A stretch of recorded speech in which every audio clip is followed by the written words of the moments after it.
여기 뭐 제 아는 분들도 있고 모르는 분들도 있고 많이 있는데요.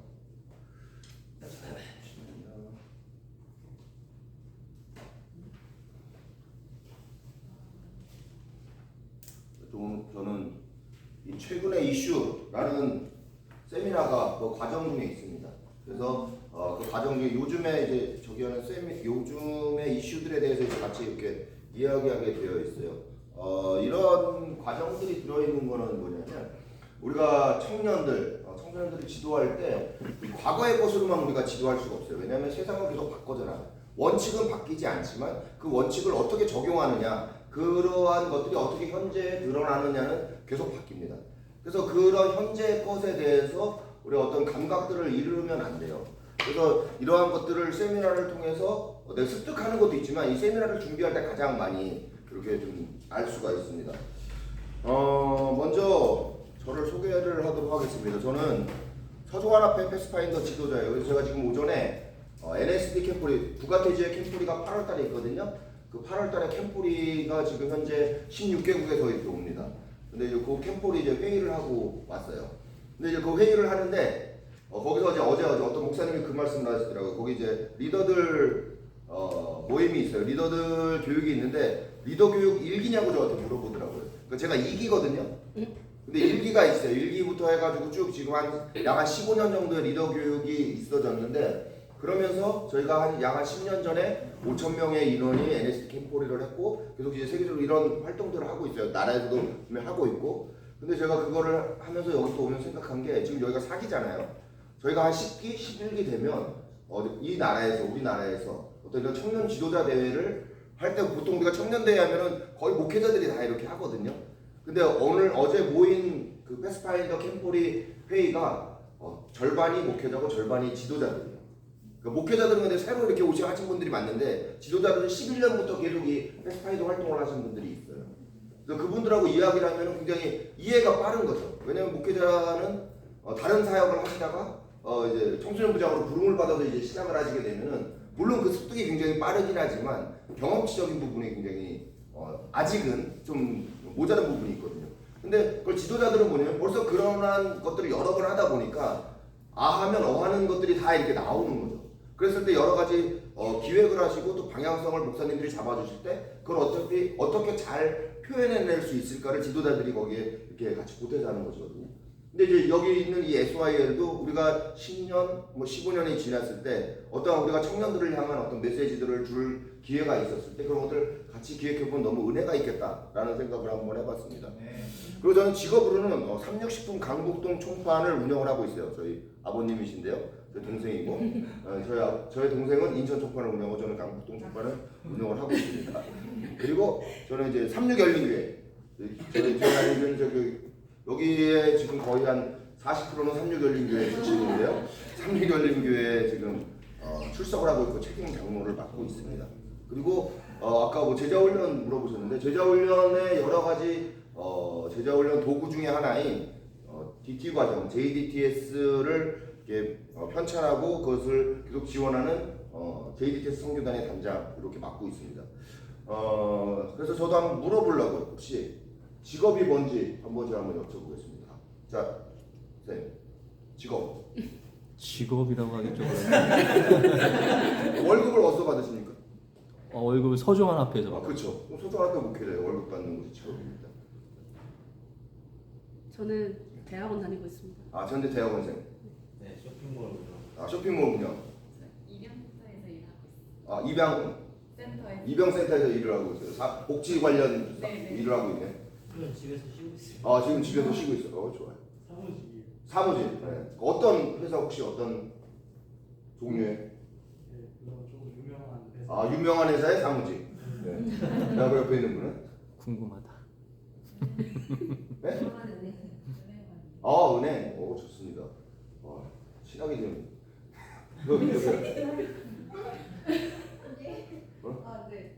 유치원 교사. 유치원 교사. 저는 나라의 몫을 놓고. 나라의 돈을. 자, 뭐지? 저 쇼핑몰 운영하고 있어요. 쇼핑몰 여기 운영하고 계시고. 약국에서. 약국에서 근무하고 계시고. 저는 삼육두유를 팔고 있습니다. 왜 제가 이렇게 물어봤냐면요. 저희가 아까 이제 목사님한테 여쭤봤어요. 목사님 직업이 뭐냐니까 뭐라고 얘기하기가 어렵다. 근데 월급 어디서 받으시냐고 그러니까 바로 나오잖아요.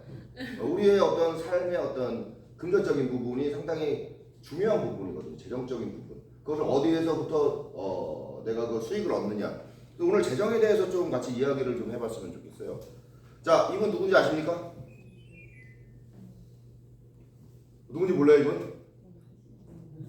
이분 누군지 몰라요? 아니 이렇게 영적인 분들이 야 뉴스를 전혀 안 보시는군요. 자, 김남국 의원입니다. 자, 뭐 어느 당인지는 말씀을 안 드리겠는데, 그분 어떤 건지 한번 어떤 내용인지 코인 거래 의혹이 있는데 어떤 내용인지 한번 보시겠습니다. 한동훈 법무부 장관 후보자에 대한 인사청문회 더불어민주당 김남국 의원도 질의에 나섰습니다. 이 검찰 사무와 법을 집행하는 건너가는 자리에 있기 때문에 특히나 되게 엄청나신 분이요. 나이가 저보다 많지도 않을 것 같아요. 그런데 문유 의원 질의 중 갑자기 김 의원이 휴대전화를 손에 들더니 화면을 응시합니다. 테이블 위로 휴대전화를 올려 바쁘게 손을 움직이고 휴대전화를 손에 쥔 채 깊은 한숨과 함께 천장을 바라보기도 합니다. 코인이 떨어졌을까 모르겠어요. 두 분 사이 YTN이 김 의원의 것으로 추정되는 가상화폐 지갑에서 분석한 청문회 당일 거래 내역과 일치합니다. 이야, 오늘 아침부터 전개가 끝난 10일 충격적이다. 기록된 대표적 두 코인 거래 금액은 각각 3억 1,500여만 원과 6억 3,600여만 원. 네, 죄송합니다. 이분의 지금 코인 거래가 한 60억 정도 이제 된다고 이렇게 해요. 그러니까 국회의원의 신분으로 지금 요새 이제 한참 이슈되는 게 국회의원의 신분으로 질의 도중에 코인 거래를 한 거예요. 아까 그 표정은 떨어진 거지. 아니면 좀 전에 조금만 더 먼저 팔 걸. 뭐 이런 표정이었어요. 그다음에 요새 또 이거 많이 나오고 이건 뭔지 아시죠? 이분은 누군지 아시죠? 네. 예. 자, 임창정 씨인데요. 이것도 한번 볼게요. 네, 이 주식시장에서는 오늘도 특정 종목들의 이례적인 폭락이 이어졌습니다. 그 이제 많이 밝혀지기 전에 이야기예요. 그 주식이 폭락할 때 그때. 관련자로 이름이 언급된 한 유명 연예인은 이 주가 급락으로 큰 손해를 봤다고 주장했습니다. 자격진 기자의 보도입니다. 주가 급락 원인으로 지목되는 것 중 하나는 특정 세력이 주가를 띄우다 공주가 깨졌다는 이른바 조작설입니다. 매수, 매도자를 정해놓고 특정 시간과 가격에 사고 팔려 주가를 끌어올린 세력이 있다는 겁니다. 의심을 받는 인물들이 있었다는 사무실입니다. 실제로 본인이 받았습니다. 국정 정보 기사 정신성 요즘 해당. 아마 경찰에서 다 그렇게 몇개 해결하시는 걸로 알고 있거든요. 이곳에 남겨진 메모에 큰 고객 계좌 개설, CFD 최소 50억 등의 글씨가 빼곡합니다. 미처 지우지 못한 흔적에 오랜 기간 오르다 급락한 주가까지 투자자들 사이에선 정말 작전이었다면 규모도 수법도 이례적이라는 말이 나옵니다. 네. 가수 임창정 씨의 자, 이거는 어떤 내용인지는 아시죠? 어떤 세력이 주가를 임의대로 조작을 해서 근데 그게 1년이 아니라 한 2, 3년 동안 조작을 했어요. 이 조작을 어떻게 했냐면 내가 막 7,000원인데 10,000원에 팔기로 언제 시기에 팔겠다. 그러면 어떤 사람이 10,000원에 사주는 거예요. 다른 사람이. 그럼 그 사람이 15,000원에 하면 내가 또 15,000원에 사고. 그래서 이런 식으로 주가를 계속 올려가다가 이제 그것이 한꺼번에 뚝 떨어진 것이에요. 자, 이런 것들이 있어요. 자, 우리 혹시 주식 하시는 분들 들어보세요. 주식 계좌 있다. 계좌만. 그러니까 빨리 손 들어보세요. 뭐 이게 뭐 죄가 아닙니다. 그러니까 주식 계좌 있다. 저도 있어요. 네, 있고. 몇 분들이 주식 계좌가 있어요. 자, 우리가 그런 얼마 전에 저희 그 대림 청년 뭐였죠? 모임에서 주식해도 됩니까? 뭐 이런 질문이 있었어요. 거기에 대한 이제 답변도 여러 가지가 있었고. 자, 우리가 이렇게 사실 아까 얘기한 급여가 우리가 들어오는 것들, 또 주식 투자의 목적이 뭐예요? 목적이 뭐예요? 주식 투자. 그렇죠. 우리가 어떤 재정적인 유익을 얻는 것들, 이런 것들에 대해서 우리가 좀 더 알아야 된다고 생각을 해요. 주식에 대해서 모르는데 괜히 누가 돈 벌었다 그러면은 배는 아프고 또 하려 그러니 이거 해도 되나? 이런 생각이 들기도 하고. 근데 성경에는 정말 이 돈에 대한 이야기가 굉장히 많이 나와 있습니다. 이거 한번 같이 한번 보도록 하겠습니다. 성경에는 돈과 소유에 관련된 구절이 약 2,300구절 정도가 나옵니다. 성경 전체가 약 31,000구절이니 이는 7.5%에 해당하는 어마어마한 양이지요. 돈에 대한 하나님의 생각은 마태복음 6장 24절에 나옵니다. 하나님은 두 주인을 섬기면 안 된다고 하지 않으셨습니다. 할 수 없다고 하셨지요. 성경은 우리가 하나님을 따라 살 것인지 돈과 물질을 따라 살 것인지에 대한 답을 정확하게 제시하셨습니다. 우리는 돈과 하나님을 동시에 사랑하면서 살 수 없는 존재로 만들어졌습니다. 돈을 사랑함이 일반 악의 뿌리가 되나 이것을 탐내는 자들은 미혹을 받아 믿음에서 떠나 많은 근심으로써 자기를 찔렀도다. 디모데전서 6장 10절 말씀. 많은 사람들이 성경이 돈을 죄악시 여긴다고 생각하는데 이것은 사실과 다릅니다. 돈은 중립적인 것이며 도구에 불과하지요. 하나님은 돈 자체가 악의 뿌리가 아니라 돈을 사랑하는 마음이 문제라고 말씀하셨습니다. 하늘과 모든 하늘의 하늘과 땅과 그 위의 만물은 본래 내 하나님 여호와께 속한 것인데 성경은 여러 구절을 통해서 모든 물질의 주인은 하나님이라고 강조합니다.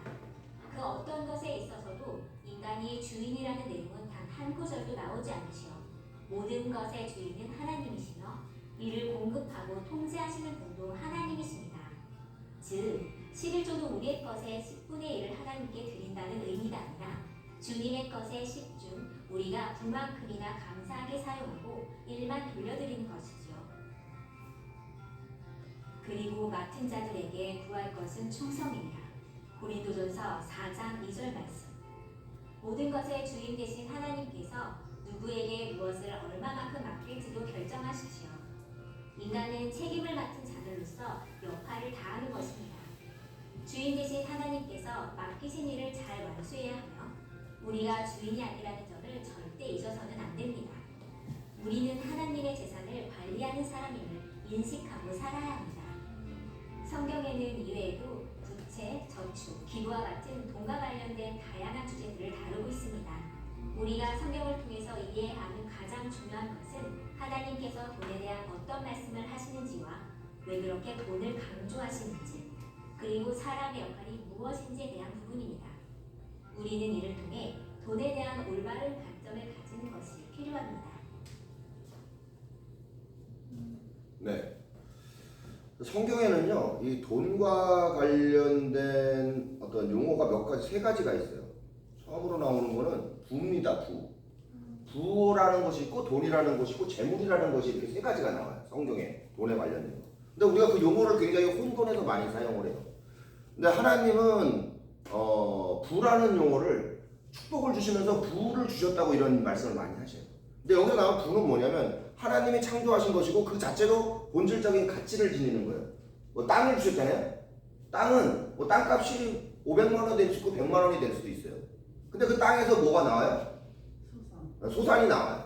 뭐 과일을 심으면 과일이 나오고 그건 500만 원일 때도 과일이 나오고 100만 원일 때도 과일이 나와요. 또 이런 금 같은 것들이 있어요. 금. 자, 금값이 요새는 얼마입니까? 잘은 몰라요. 좀 이따 금값에 대해서 한번 말씀을 드릴 텐데 금은 예전에도 금값이 비쌌고 지금도 금값이 비싸요. 근데 금액은 뭐 달라질 수 있어요. 그렇게 고유의 가치를 가지고 있어요. 집도 같은 경우도 그래요. 집은 사람이 만들기는 하지만 우리가 이제 제가 별내에 살거든요. 별내 아파트가 처음 지어졌을 때는 얼마였어요. 근데 지금은 얼마로 값이 올랐어요. 그러면 그 집이 그 가치를 달리하느냐, 돈의 가치는 달리하지만 거기서 나오는 효용은 같다는 거예요. 한 가정이 살고 있는 것. 가축 같은 것도 그렇고 가축값이 올라갈 수도 있고 떨어질 수도 있지만 거기에 있는 그 가축으로 효용하는 효용은 마찬가지라는 거죠. 이런 하나님께서 창조하신 것이고 자체적으로 본질적인 가치를 지니는 것을 부라고 합니다. 자, 두 번째로는 돈이에요. 돈은 뭐냐면 돈은 누가 만든 거냐면 사람이 만든 거예요. 사람이 만들어서 상품과 서비스를 거래하기 위해서 만들어낸 교환 수단이에요. 그래서 아까 얘기한 그 집이 지금 얼마다. 그럼 돈으로 환산할 수가 있잖아요. 그리고 금이 지금 얼마다. 그러니까 돈으로 환산할 수 있는 거예요. 그래서 그 돈을 주면 그 집을 살 수 있는 거죠. 어떤 재화를. 그래서 상품과 서비스를 거래하기 위해서 만들어낸 교환 수단이 돈인 것입니다. 또 하나는 이 재물이라는 것이 있어요. 근데 이 재물이라는 게 좀 약간 생각하기 좀 약간 헷갈리는 경우가 있어요. 뭐냐면 이 재물은 우리 자신들을 위해서 일하는 여분의 돈이에요. 여분의 돈. 그래서 주식이나 채권, 펀드, 뭐 지금 같은 경우는 어떻게 보면 상업용 부동산도 될 수가 있어요. 내가 일정 부분의 돈을 상업용 부동산에 두고 그것이 거기서 어떤 임대 수익을 얻거나 또는 가치 상승을 하거나, 그러니까 내가 뭐 먹고 살기 위해서 쓰는 것이 아니라 그 여분의 것을 이야기하는 것이 이제 재물입니다. 그런데 이 엘렌 화이트 여사도 이 재물에 대해서 이렇게 이야기했어요. 자신의 이자나 배당 혹은 주식을 기관이 자산을 베푸는 데 사용하도록 양도한 이들은 고상한 일을 행했으며, 이렇게 쭉 이야기가 나와요. 근데 엘렌 화이트 여사의 많은 글 중에 주식 투자를 하지 말라는 글이 많이 있어요. 근데 이런 글에도 보면은 이자나 배당 혹은 주식, 여기에 봐서 이자는 뭐가 있어야지 이자가 나와요? 예금이 있어야지 이자가 나오는 것입니다. 배당금은 뭐를 해야지 배당이 나오죠? 그 회사의 주식을 사야지 배당금이 나오는 것이에요. 그러니까 이미 이러한 투자 행위에 대해서 그것 투자 행위 자체를 불법적인 것이다, 성경적인 것이 아니다라고 이야기를 하지 않는 것입니다. 아까 성경에서도 돈이 일만하게 꿀이라고 이야기하지 않아요. 돈을 사랑하는 것이 일만하게 꿀이라고 이야기를 해요. 돈은 중립 가치적인 것이에요.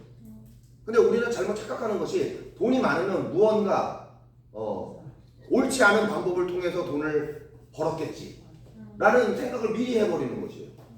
그렇기 때문에 돈이 많은 거를 드러내는 것이 굉장히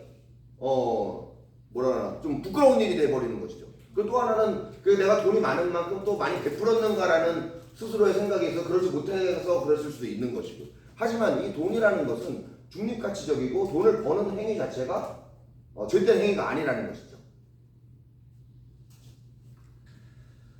자, 여기 교회 지원 요건에 또 이렇게 되어 있습니다. 사람에게 재물을 얻을 힘을 주신 분은 하나님이시다. 돈은 노력을 통하여 벌어들여야 되는 것이다. 그런데 잘못 사용된 돈에 대한 이기적인 사랑이 일만하게 꿀이다. 이렇게 아주 정확하게 이야기를 하고 있어요. 재물은 우리가 그것을 주님의 것으로 알고 감사함으로 받고 감사함으로 주신 분께 돌려드린다면 축복이 되는 것이다. 그 맨 밑에 여기 한번 같이 한번 읽겠습니다. 그러나 한번 읽어요. 시작. 그러나 그냥 값비싼 저택이나 은행 주식으로 모아두기만 한다면 엄청난 부도 무슨 가치가 있을까? 무한하신 하나님의 아들을 위하여 죽으신 한 영혼의 구원과 비교할 때 이것들은 얼마나 값이 나갈까? 그러니까 우리가 우리의 부 자체가 죄가 아니라는 것이에요. 근데 그것보다 더 높은 가치가 있다는 것이고, 그 가치를 위해서 우리가 내어놓을 수 있어야 되는 것, 내어놓을 수 있다는 것이에요. 자, 여기서 이 아까 돈하고 부에 대해서 이야기를 했잖아요. 이 부는 돈으로 전환을 할 수가 있어요. 그래서 성경에서 보면 가해사의 것은 가해사의 것으로, 하나님의 것은 하나님의 것으로 이렇게 돌리라고 이렇게 이야기를 했잖아요. 자, 금을 지금 사고 팔 수가 있죠, 돈으로. 아까 이야기 제가 한번 그래서 금값을 한번 봤어요. 근데 저 맨 밑이 이제 1975년 정도 돼요. 그때 되면은 금값이 1온스에 1온스는 보니까 28g이더라고요. 28g에 한 200달러 정도 됩니다. 근데 지금 얼마예요? 1946달러예요. 야, 그럼 저때 내가 만약에 금을 팔았어. 금을 팔아서 200달러를 얻었어. 그럼 손해예요, 안 손해예요? 손해예요, 아니에요? 손해일까요, 아닐까요? 자, 손해다. 오, 손해가 아니다. 그럼 나머지는 생각을 해서 손을 들어주세요. 손해다. 손해다. 자, 내리시고 손해가 아니다. 안 들으신 거 빨리 들어주세요. 손해입니까? 손해예요, 손해가 아니에요? 3번 뭐? 알 수 없다. 알 수 없다. 아니요, 알 수 있죠. 그거를 제가 조사를 해봤어요. 자, 1900년대 1달러의 가치입니다. 1달러의 가치, 요 가치를 이야기하는 요 사이트가 있어요. 거기서 봤더니 1달러의 1900년대 가치는 유명 가죽 신발 정도의 가치가 있었대, 1달러가. 그걸 지금으로 환산하면 약 한 50만 원 정도. 그리고 1950년대는 뭐 포테이토 이게 뭐 장난감이래요. 이런 장난감 하나인데 약 한 2만 원 정도. 70년대 같은 경우는 뭐 냉동 음식 3세트 약 1.2만 원 정도예요. 그래서 저거를 200달러에 팔았다고 그랬잖아요. 곱하기 200을 하면 얼마예요? 240만 원인 거예요. 가치가, 75년도의 가치가. 근데 2023년 지금 환율로 계산했을 때 1946달러가 얼마예요? 258만 원. 그럼 가치의 변화가 있어요, 없어요? 가치의 변화는 없어요. 거의. 근데 만약에 내가 75년도에 금을 팔아서 200달러를 가지고 지금까지 있다면 지금까지 그 200달러를 가지고 있다면 손해죠. 12배나 가치가 하락을 하는 거예요. 그러니까 우리는 이 돈과 부를 착각을 하는 거예요. 이거 부라는 것은 그 가치가 계속 유지되는 것이거든요. 근데 그걸 돈으로 환산을 했을 때 그 환산한 돈을 가지고 있으면 우리에게 이게 확장되거나 이런다고 보는데 이 돈의 가치는 인플레이션이나 디플레이션에 의해서 계속 변하는 것이죠. 그래서 우리가 가져야 될 돈에 대해서 가져야 될 마음이 있어요. 첫 번째는 뭐냐면 탐심을 버리라는 것이에요. 아까 저 의원 김남국 의원 저분이 왜 코인 거래를 그 시간에 했을까요?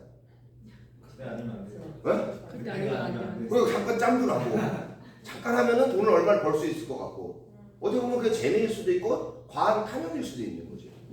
그러니까 우리가 성경적으로는 탐심을 먼저 버리라는 거예요. 그래서 성경에서도 그들에게 이르되 삼가 모든 탐심을 물리치라. 사람의 생명이 그 수위에 넉넉한 데 있지 않다는 것이죠. 우리가 돈이 있건 없건 우리의 생명은 거기에 있는 것이 아니에요. 근데 우리는 마치 돈이 많으면 되게 내가 평안함을 느끼고 어떤 생명이 있는 것처럼 생각이 되어지는 것이죠. 임창정도 정말 그 저작권이나 이런 게 굉장히 많은 사람이잖아요. 근데 그런데도 불구하고 그 얼마 뭐 처음에 30억을 했다 그랬는데 60억이 됐다가 다시 지금은 뭐 마이너스 얼마가 됐다고 이렇게 됐던 것이 30억을 얻던 이유는 과한 욕심인 거죠. 더 많이 벌고 싶은 것이죠. 이 사람이 지금 3끼 중에 한 끼를 못 먹거나 지금 그러지 않거든요. 살 빼기 위해서 안 먹는 경우는 있어도 정말 삶에 어려움이 있는 건 아닌데 내가 그 30억을 집어넣은 이유는 더 많은, 더 큰 재물을 얻기 위한 그러한 생각이 있는 것이죠. 그래서 성경에서는 이 재정에 대해서 가장 먼저 하는 이야기는 탐심을 버리라고 이야기합니다. 그래서 우리가 직업을 구할 때도 이럴 수가 있어요. 직업을 구하는 단 하나의 이유가 급여일 때도 있습니다. 다른 거 어떤 것도 고려하지 않고 그냥 쭉 나열해 놓고 어떤 건 며칠 근무에 얼마, 며칠 근무에 얼마, 며칠 근무에 얼마. 그리고 거기서 가장 급여 높은 거. 이것이 정말 하나님의 뜻일까요? 저는 이런 분 봤거든요. 근데 좋은 데 갔는데 그 다음에 오는 시험들이 굉장히 많더라고요. 많이 주는 데는 뭐 많은 걸 요구하죠. 야근도 요구하고 특근도 요구하고 그 전에는 약간 좀 거리가 멀고 약간 돈이 좀 덜했는데 안식을 굉장히 프리하게 지켰거든요. 금요일 날 오후부터 해가지고 이렇게. 근데 좀 좋은 회사를 갔더니 안식을 거의 못 지키는 거예요. 금요일도 늦게 끝나고 가족과 같이 하는 시간도 없어지고. 그러니까 우리가 이런 어떤 그 조금 더 돈이 많으면 내가 더 좋아질 거라는 생각, 이 생각이 그런 어떤 욕심이 버리라고 이게 성경에서는 이야기를 말씀하고 계신 것이에요. 자, 두 번째는요, 이 탐심을 버리면 뭐가 나오냐면 염려가 나와요. 이렇게 살아도 되나? 이렇게 살아도 내가 먹고 살나? 이런 염려가 나옵니다. 그래서 마태복음에 보면은 한 사람이 두 주인을 섬기지 못할 것이니 혹 이를 미워하고 저를 사랑하거나 혹 이를 중히 여기고 저를 경히 여김이라. 너희가 하나님과 재물을 겸하여 섬기지 못하느니라. 이거에 대해서는 너무 많이 알아요. 근데 그 밑에 뭐가 나오냐면 염려하지 말라. 염려함으로 큰 키를 한 자라도 더할 수 있느냐. 염려하지 말라. 모든 것이 너에게 있을 줄 아시느라. 염려하지 말라. 계속 염려하지 말라고 말씀을 하셔요. 왜 그러세요? 우리가 염려할 줄 알기 때문에 그러세요. 우리는 하나님을 섬기려고 결심을 했는데 그 다음에 오는 건 뭐예요? 염려예요. 하나님을 섬기려고 결정을 했어. 낮은 공급에 안식일을 지킬 수 있는, 어떻게 보면 그 안식일 지킨다는 거는 좀 극단적인 표현이에요. 그것만이 모든 것의 기준이 될 수는 없습니다. 근데 이제 좀 이해하기 좋은 그런 표현으로 하는 것이지만 그런 직장을 내가 얻었어요. 근데 급여가 낮아. 학자금 대출도 갚아야 되고 월세도 내야 되고 뭐도 내야 되고 계산을 해보니까 내가 계속 이렇게 있어도 되나? 라는 염려가 계속 나에게 오는 것이에요. 이거는 내가 신앙의 믿음적인 행동을 했다고 해서 염려가 오지 않지 않아요. 내가 믿음의 행동을 했다 하더라도 염려가 올 수 있다는 것이에요. 거기에 대한 하나님의 말씀은 염려하지 말라라는 것이에요. 이거를 믿는 것이지 염려 자체가 되지 않는 것이 아니에요. 이것을 정말 아까 말씀하신 우리가 매일의 훈련, 말씀 묵상이나 예수동행 일기나 이런 것들을 통해서 정말 하나님은 나에게 믿음이 있는 분이시지. 내가 그분을 믿을 수 있지. 그분이 염려하지 말라고 했으면 염려하지 말아야지. 그럼 그걸 믿고 따라가야지. 이런 것들이 계속 지속적으로 일어나는 것이지. 우리가 믿음의 행동을 했다고 하더라도 염려할 수 있는 부분은 매일매일 나타나는 거죠. 그런데 하나님께서는 염려하지 말라고 하십니다. 그러면서 여기 26절에 이렇게 되어 있어요. 자, 공중의 새를 보라. 심지도 거두지도 않고 창고에 모아두지도 아니하되 너희 하늘 아버지께서 기르시나니 너희는 이것보다 귀하지 아니하냐. 자, 이 말씀을 듣고서 참 우리가 평안함을 느껴요. 아, 그래. 새들도 기르시는데 내가 뭐 염려를 해. 그리고 낮잠을 잡니다. 자, 근데 새들이 낮잠을 자는지 한번 보겠습니다. 자, 새들은 염려를 하지 않아요. 근데 엄청 날아다닙니다. 새벽부터 벌레 잡기 위해서. 근데 우리는 염려하지 않는 것하고 준비하지 않는 것하고 동일시 여겨요. 염려도 안 하고 준비도 안 해요. 네. 하나님께서 알아서 해주시겠지. 그건 정말 절대는 행위죠. 성경에는 어디도 준비하지 말라는 이야기가 없어요. 염려하지 말아야 되지만 아까 너희에게 바랄 것은 충성이라고 했잖아요. 우린 매일매일에 충성해야 돼요. 이 새는 내일 뭘 먹을지, 내일 이 4명의 빽빽거리는 병아리들한테 뭘 먹일지 염려하진 않아요.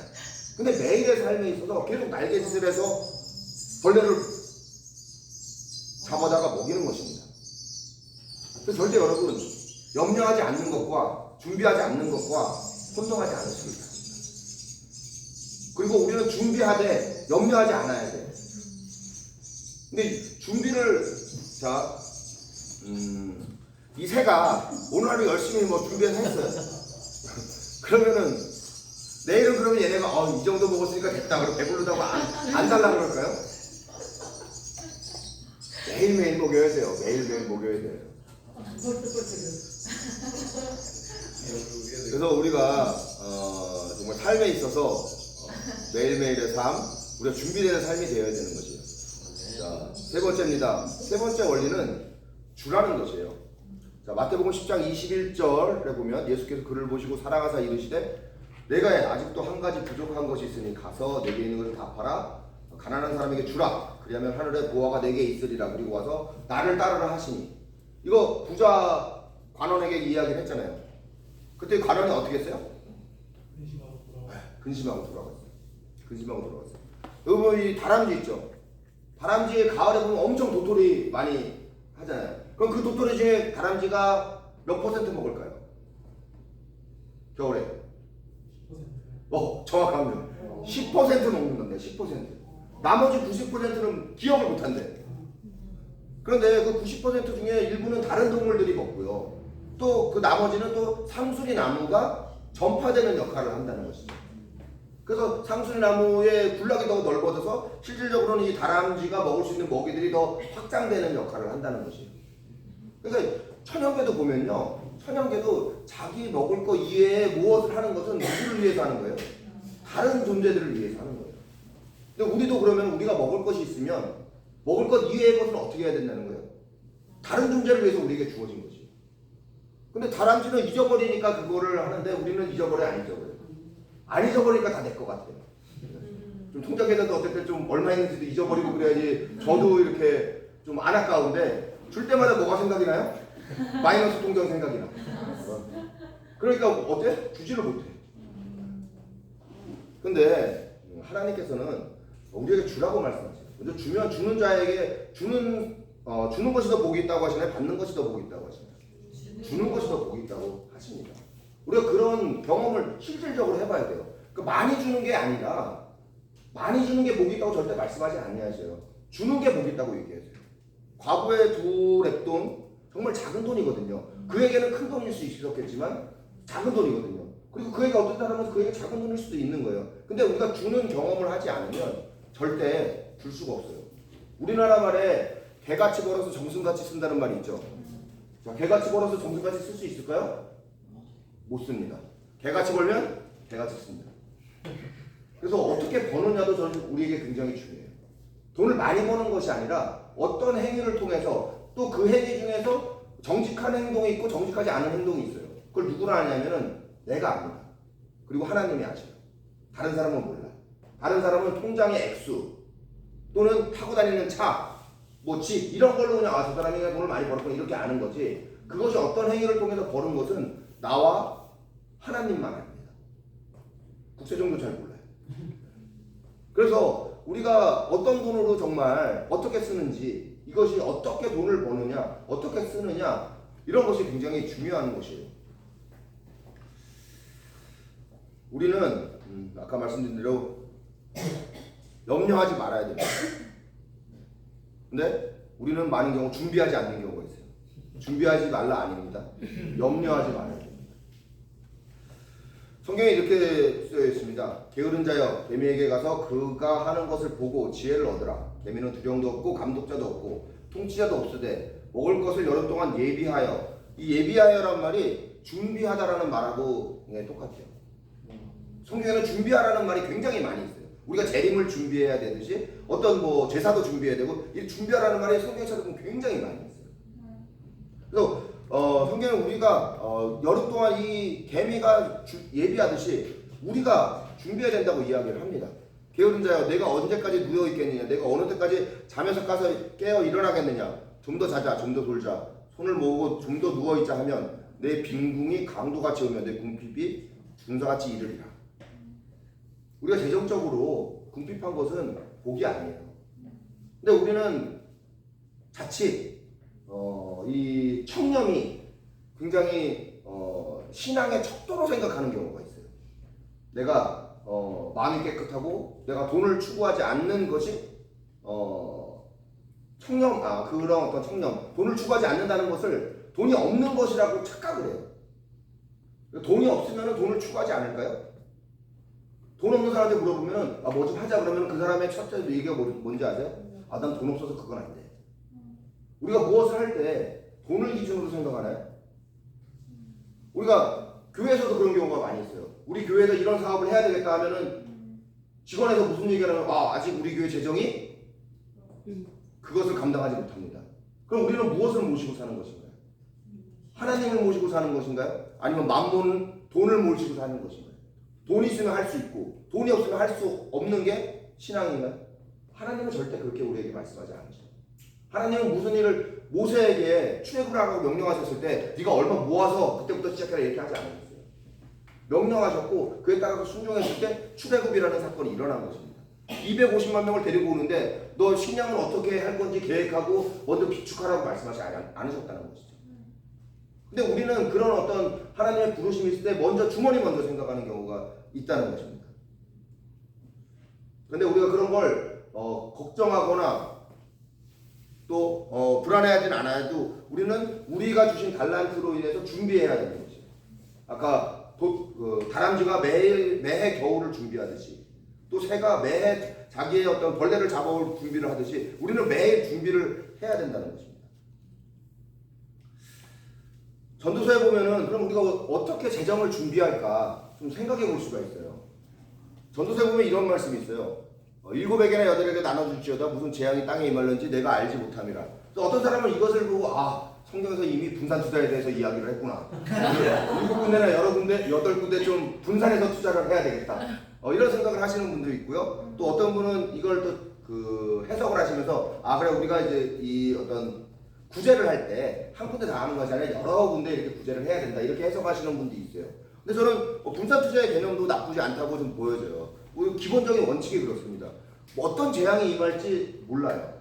그래서 우리가 어떤 재정적인 부분에 있어서 아까 재물을 쌓아두고 그것을 위해서 노력을 할 때 여러 곳에 하는 것이 좋아요.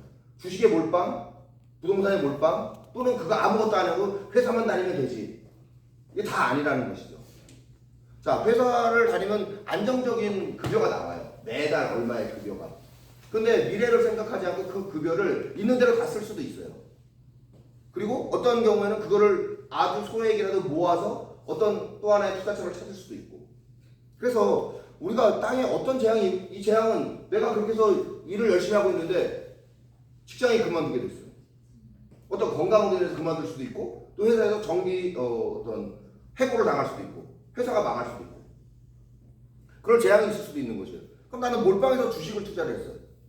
그런데 지난번처럼 지금 되게 안 좋죠, 시황이. 다 마이너스예요. 이런 게 막 한 2, 3년 가고. 그럼 나는 또 돈을 해갖고 다 해갖고 부동산을 샀어요. 부동산 지금 거래 하나도 안 되잖아요.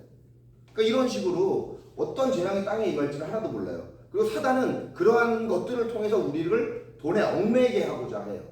근데 우리에게 아까 이야기한 재물이라고 한 잉여의 어떤 여분의 돈이 있다면 우리는 그것을 여러 곳에 우리의 또 어떤 능력이 닿는 대로 투자를 해서 거기서 수익을 얻어야 되는 것이에요. 그리고 그 수익을 어떻게 얻어야 할지도 기도하면서 생각을 해봐야 되는 것이에요. 아까 그 사람은 관원, 부자 관원은 재물이 많은 거로 이 말씀으로 인하여 슬픈 기색을 띠고 근심해서 갔어요. 근데 어떤 사람은 여기 이제 예수님이 마지막 유월절을 준비할 때 그 다락방을 내줬습니다. 자, 그 사람이 다락방을 내준 사람이 다락방 주인일까요, 아닐까요? 주인이에요. 자기 집이 있으니까 다락방을 내준 거예요. 그러니까 우리는 우리에게 있는 것이 어떻게 쓰여져야 되는지 굉장히 중요해요. 우리 지금부터 어떻게 보면 갖기 전부터 나 이렇게 만약에 나에게 요청이 오면 써야 되겠다 라는 마음을 가져야 됩니다. 그냥 맹목적으로 돈을 모으다 보면요, 나중에 돈 모으면 뭐가 생각나면 그걸 쓸 때는 내가 이걸 어떻게 모았는데 이 생각이 들어요. 그래서 지금 청년 때 아직 돈이 그렇게 많지 않을 때, 아직은 그렇게 많지 않잖아요. 죄송합니다. 많을 수도 있죠. 많을 수도 있는데 저의 청년 때를 보면은 아직은 그렇게 많지 않을 때예요. 아직은 그렇게 많지 않을 때 내가 돈을 어떻게 쓰겠다라는 것을 생각을 하고 그것을 위해서 목적을 가지고 돈을 모은다면은 그 재물, 그 재정은 정말 하나님이 원하시는 그곳에 쓰여지면서 정말 기쁘게 쓸 수 있을 거라고 저는 생각이 되어져요. 그 액수는 그렇게 상관이 없어요. 하나님은 액수에 연연하시는 분이 아닙니다. 하나님 너무 쪼잔하게 보지 마세요. 하나님 여러분이 100억 낸다고 하나님이 여러분 좋아하시겠어요? 1000억을 낸다고 좋아하시겠어요? 진짜 한 사람의 영혼을 더 중요시 여기는 분. 진짜 전 우주를 창조하신 분이 지구에 1000억이라고 해봤자 얼마가 되겠어요? 전 우주를 한번 생각해 보세요. 지구가 그 우주에서 얼마의 퍼센트를 차지하는지, 그리고 그것에서 1000억이 얼마를 차지하는지, 그것을 내가 벌어서 드리겠다고 하나님한테 이것저것 다 버리고 내가 돈, 그것도 1000억도 모으지도 못해 거의. 제가 볼 때는 우리의 인생에서 1000억 모으는 분은 거의 없을 거라고 생각하는데 죄송하지만 근데 우린 그거를 벌으려고 얼마나 여러 가지 신경을 많이 쓰고 이렇게 하냐 이거. 그걸 하나님이 보셨을 때 뭐라고 그러세요? 그래 네가 열심히 해서 나 1000억 갖다 줘. 그거 갖다 주면 너무 고맙겠어. 이렇게 말씀하시겠냐 이거죠. 하나님은 여러분을 원하세요. 여러분 자체를 원하시고 여러분을 통해서 다른 사람들이 하나님을 알게 되기를 원하세요. 근데 거기에 가장 쓰여지기 좋은 것이 재정입니다. 다른 사람에게 내가 어떤 것을 베풀기 좋은 것이 재정이에요. 물론 시간이나 여러 가지도 있을 수 있어요. 근데 이 재정의 부분도 분명히 다른 사람에게 하나님의 사랑을 전할 수 있는 굉장히 중요한 부분이에요. 그래서 하나님께서는 우리에게 아까 돈이 일만하게 뿌리라고 하지 아니하시고 돈을 사랑하는 것이 일만하게 뿌리라고 생각을 하셨어요. 말씀을 하셨어요. 그래서 우리가 살아갈 때 하나님께서 우리에게 진정 원하시는 것이 무엇이고 우리가 그것을 통해서 어떤 기쁨을 얻을 수 있는지 이 성경의 말씀대로면 상당히 정말 기쁨을 굉장히 크게 얻을 수도 있어요. 저도 돈이 그렇게 많지는 않지만 어떻게 사용될 때 굉장히 거기에 일단 의미 부여를 이렇게 많이 하면서 해요. 지금 국정원 목사님도 계시지만 제가 이제 사할린을 이제 2번을 갔다 왔어요. 2번을 갔다 왔는데 거기 여행 가면 그게 비싸지는 않지만 시간이나 여러 가지가 투자가 돼야 돼요. 근데 거기에 2번을 갔다 오면서 굉장히 의미를 많이 받았거든요. 거기서 선교적인 의미나 또 같이 성교적인 의미, 우리의 재정들을 모아서 그런 데 쓰면 굉장히 저는 의미가 있다고 여겨져요. 그래서 여러분들도 할 때 물론 조금 나의 좋은 것을 할 수도 있고 그럴 어떤 좀 더 윤택한 생활을 할 수도 있고 또 이제 앞으로도 집도 사게 되실 텐데 이것이 과하지 않게 내가 나의 수준에 적정한 범위에서 사고 그리고 나머지 것들을 저축을 하던 또 이런 여러 투자를 통해서 돈을 이렇게 많이 벌어서 거기서 또 그것을 사용할 수 있게 하셔야 되는 거죠. 아까 3가지 나왔죠. 직업, 부동산, 주식 이렇게 3가지가 나왔는데요. 3가지 다 위험성이 있어요. 직장은 평생 가져갈 수 없고요. 부동산은 돈이 묶이는 게 있어요. 주식은 매일 돈으로 환산되다 보니까 거기에 얽매기가 굉장히 쉬워요. 그러니까 이런 위험성들이 다 있어요. 또한 좋은 점은 뭐냐면 직업은 여러분들이 지금 직장에서 한 300만 원 받는다 그러면 그게 현찰에 얼마 가치 정도 되는지 아세요? 내가 300만 원을 받는다. 현찰에 얼마 가치 정도 된다고 생각하세요?